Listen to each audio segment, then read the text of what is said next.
सलीम बुखारी साहब, सर ये आपके ख्याल में फॉर्मेशन कमांडर कॉन्फ्रेंस में ये प्रोपेगेंडे और जाली खबरों और ये डिसइंफॉर्मेशन पे जो तशवीश और गुस्से का इजहार किया जाता है, सर ये किसकी नाकामी है? क्या ये बयानियां बनाना और कानून साजी करना ये तो फौज का काम नहीं है, ये हुकूमत का काम है ना सर? जैसे कि अभी हारिस नवाज साहब भी कह रहे थे, तो हुकूमत जो है वो इसका तदारुक करने में क्यों नाकाम दिखाई देती है?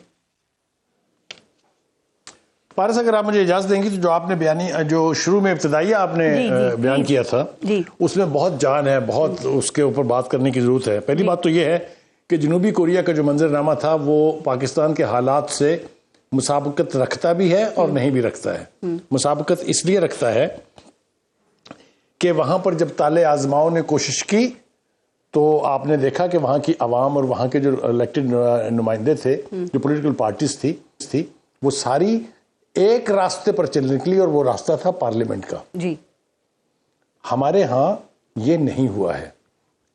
देखिए, जो धांधली को लेके जो बयानिया है, धांधली का बयानिया तो 2018 में भी था जी, इससे बदतर हालात में हुई थी वहां भी धांधली, कोई दो राय नहीं इसके बारे में। तीसरी बात यह है कि जितनी कुव्वत इनके पास है, 83 MNAs तो अब भी है ना, बाकी और मिल जाएंगे तो ज्यादा हो जाएंगे, 200 से ज्यादा इनके MPAs हैं। ये तो हशर बर्पा कर देते हैं हुकूमत का। हुकूमत अपनी मर्जी से कुछ करने के काबिल ना होती, अपहाज करके रख देते। लेकिन ये जितने भी हमले हुए हैं, चाहे कैपिटल पर हुए हैं, चाहे लाहौर पे कोशिश की गई है, पार्लियामेंट के करीब से गुजरने के लिए ये तैयार नहीं है। तो जब ऐसे रास्ते इख्तियार करेंगे तो आगे देखिए दूसरी मुताबिकत क्यों नहीं रखती। एक सेकंड सर, वो कहते हैं 26वीं आईनी मिसाल देते हैं कि वहां देखें हमें जबरदस्ती वोट डलवाए गए, हमारे जो लोग थे उनको अगवा किया गया, उनके घर वालों को हिरासा किया गया, तो कैसे किया जा सकता है?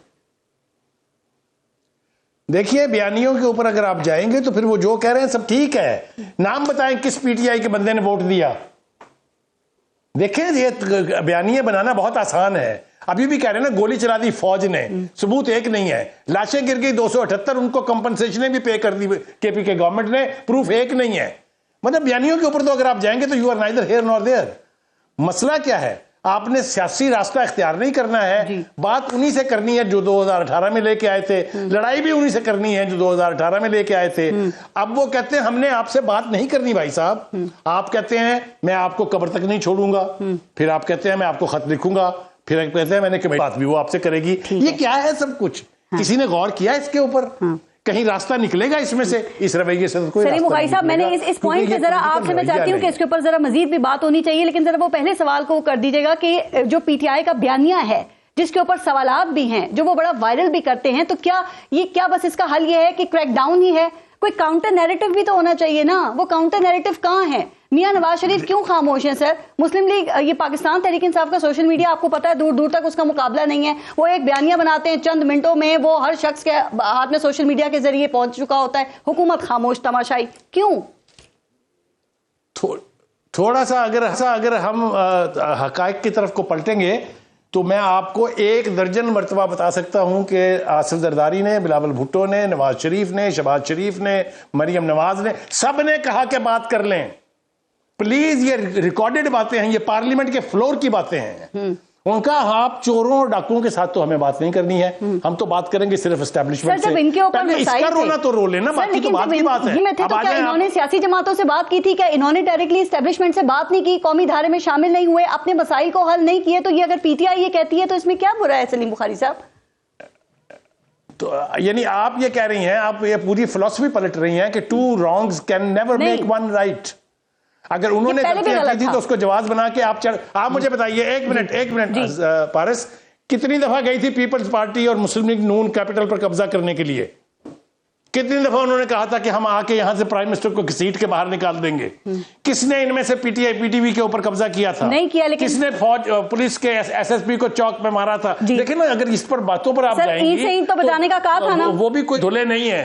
हाँ, ये बात ठीक है, आप ठीक कह रहे हैं। देखिए, मैं अर्ज करूं, आपने जो शुरू में बात कर दी है, जनूबी कोरिया से सबक सीखें। You can find A way through the parliament. आपको जमहूरी पार्लियामेंट्री अदारों में जाना पड़ेगा। अगर आप देखेंगे ही उनकी तरफ जो पहले ला के अपनी गलती पे से कुछ मिलने वाला। ठीक, ये मैं आपको ईमानदारी से कह रहा हूँ as a citizen of Pakistan. Sir लेकिन ये सवाल तो बनता है, PTI I swear counter narrative कहाँ है सर हुकूमत का? क्या मुस्लिम लीग नून के हवाले से ये तासुर दुरुस्त है कि मियां साहब अभी तक इस दुख में है कि मैं वजीर आजम चौथी बार नहीं बन सका, लिहाजा वो ये नून लीग सोच के बैठ गई है कि जी इमरान खान को लाई थी एस्टेब्लिशमेंट और वही इनके साथ डील करेगी और हम जो है वो खामोशी से ये सब कुछ तमाशा देखेंगे। क्या ये तासुर दुरुस्त है? देखिए ये तासुर कायम कहां हुआ है? ये तासुर सोशल मीडिया पे है। देखिए चाहे उसका भाई हो चाहे वो हो, हुकूमत में तो वो है ना। कौन कह सकता है चुप करके बैठ गए हैं? वो नहीं है इस पोजीशन में कि एक्टिवली अब प्राइम मिनिस्टर का रोल अदा कर सके। इसके ऊपर तवील बहस हो सकती है, वो किसी और वक्त के लिए उठा रखते हैं। लेकिन मुझे आप ये बताइए, पार्लियामेंट अगर लेजिस्लेशन कर रही है तो क्यों उसको रोका जाना चाहिए? पार्लियामेंट अगर वोट से पास हुआ है ना ये कानून, क्या आसमान से फरिश्ते आ गए थे? ठीक, मतलब कहने का है कि आप हुकूमत का ये राइट भी लेना चाहते हैं कि आप लेजिस्लेशन नहीं कर सकते और हम आपकी ऐसी तैसी करेंगे, तो रास्ता कहां से निकलेगा? रास्ते के अंदर दीवार तो खुद खड़ी करती है पीटीआई हर दफा। सर ये लेजिस्लेशन आप बात फेक न्यूज के हवाले से, प्रोपेगेंडा जो किया जा रहा है उसके हवाले से ही ना। देखिए वो ये जो पिका कवानीन है वो पाकिस्तान तहरीक इंसाफ के दौर में ही आए थे ना। उस वक्त आपने देखा था ये पीपल्स पार्टी और नून लीग ने कितना शोर मचाया था कि आजादी इजहार राय पे भाई डाका डाल दिया है इन्होंने।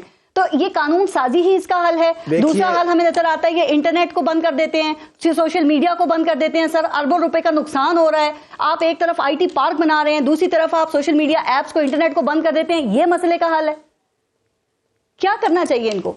नहीं तो ये मसले ठीक है, ये आपने दुरुस्त कहा। तो इसके मसले का हल ये है कि इंटरनेट को खुला छोड़ें ताकि पूरी दुनिया को पता चले कि जीएचक्यू पे कब्जा हो गया, कोर कमांडर के घर पे कब्जा हो गया। ये जिस तरह का आदिल राजा एंड कंपनी बैठ के बाहर प्रोपेगेंडा कर रहे हैं, जिस तरह ग्रीन पासपोर्ट जलते हुए दिखा रहे हैं, पाकिस्तान के झंडे जला रहे हैं, you think that's a beautiful scene to watch. Sir कोई दरमियानी हल भी तो होना चाहिए दुनिया के किसी भी मुल्क में, चाहे अमेरिका है, मतलब चाहे अमेरिका है, चाहे चाइना है, कहीं पर भी मादर पिदर आजादी कहीं भी नहीं है। आप चाहे अमेरिका चले जाए, चाहे चले जाए, चाहे चाइना बैठ गई है। सर इतना लोगों का नुकसान हो रहा है तो कोई दरमियानी हल निकालना चाहिए ना, किसी एक की सजा पूरा मुल्क भुगते। Madam there is a cost for what is happening. इसकी एक कीमत है। दुनिया के किसी कैपिटल के ऊपर अटैक नहीं होते हैं। अगर आप करेंगे तो ये सब कुछ होगा। ये इनएविटेबल है। मैं आपको ईमानदारी से बता रहा हूं। जी एक मिनट से फिसाराना साहब, सो सॉरी जी। हारिस हमाद साहब प्लीज वन लाइनर दीजिएगा, फिर मैं बात करूंगी। देखिए फारिस, बात यह है कि गवर्नमेंट ने कोई, जो आप काउंटर नैरेटिव कह रहे हैं, कोई एक टैलेंटेड यूथ को हायर किया कि भाई ये फेक न्यूज पे पीटीआई ने they are going on sky high, make a counter narrative against, जो वो बात करें लॉजिक के साथ, रीजनिंग के साथ, अवाम को आगाह करें कि this is what they are doing wrong. Actually story ये है, वो क्वेश्चन मार्क्स हैं, this is the one creating problem for ये पीटीआई इसमें ढीला काम कर रही है। I think they are also not interested कि इसको काउंटर नैरेटिव को करें और एनिमी के जो नैरेटिव उसको ठीक सर डिफीट करें। Right, that is the issue. जी इसार राना साहब, ये बात एक बड़ा वाकया या सानेहा पाकिस्तान में हो जाता है हमारे सामने और फिर इसके ऊपर हम बहुत बहस करते हैं। फिर गवर्नमेंट कहती है कि वो फसाद बर्पा कर दिया, साजिश कर दी। दूसरी साइड कहती है जी हम पे बड़ा जुल्म हो गया है और कमीशन बनना चाहिए। ये पाकिस्तान कितने जुडिशल कमीशन इसको चाहिए सर? और क्या ख्याल है कि हालात नॉर्मल होने के लिए हमें कितने सानेहात का इंतजार करना पड़ेगा? लेकिन आपने जो इंट्रो में बात की थी और सलीम भाई ने भी उस तरफ इशारा किया, मैं चारों में वहीं से बात शुरू जी प्लीज। वहाँ पे डू एंड डाई वाला मसला था। सदर ने रहना था या मार्शल के बाद आर्मी चीफ ने रहना था या अपोजिशन ने रहना था। तो वहाँ तो किसी ने गोली नहीं चलाई उन मुजाहिरीन पे।